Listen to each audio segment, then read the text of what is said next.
బుద్ధిస్థిరా భవితుం ఈశ్వరపాదపద్మసక్తా వధూర్విరహిణీవ సదా స్మరతి సద్భావనా స్మరణ దర్శన కీర్తనాది సమ్మోహితైవ శివమంత్రజపేన వింతే.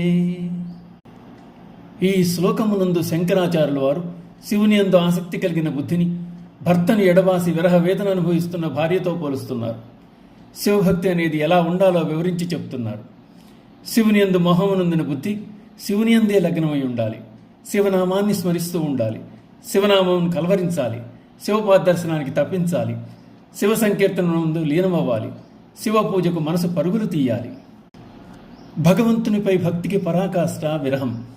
జయదేవుడు తాను రచించిన సంస్కృత ప్రబంధం గీతగోవింద కావ్యంలో రాధాదేవి అనుభవించిన విరహాన్ని, రాధాకృష్ణుల సమాగమాన్ని వర్ణించి చెప్పారు. అందులో సా విరహే తవ దీనా అన్న అష్టపదిలో కృష్ణుని నుండి దూరమైన రాధ విరహ వియోగ బాధను అనుభవించిన తీరు కడు హృద్యంగా వర్ణించబడింది.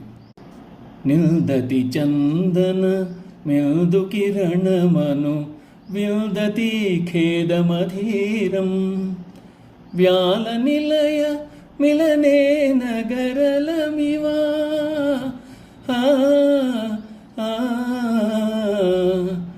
వ్యాల నిలయ మిలనే నగరలమివ కలయతి మలయ సమీరం సావిరహే తవ దీనా రాధా.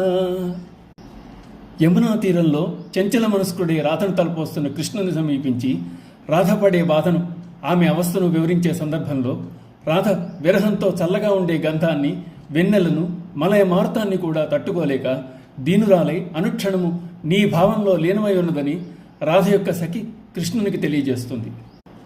శివుని ఎడల పరమైన భక్తి కూడా ప్రియునికి దూరమైన ప్రియురాలు అనుభవించే విరహ వేదన వలె ఉండాలని, శివుని ఎడల స్థిరమైన ఆసక్తి కలిగి ఉండుటకై వెంటనే వచ్చి దాన్ని ఉద్ధరించమని, వేదనను దూరం చేయమని శివుణ్ణే వేడుకోవాలని అంటున్నారు శంకరాచార్యుల వారు.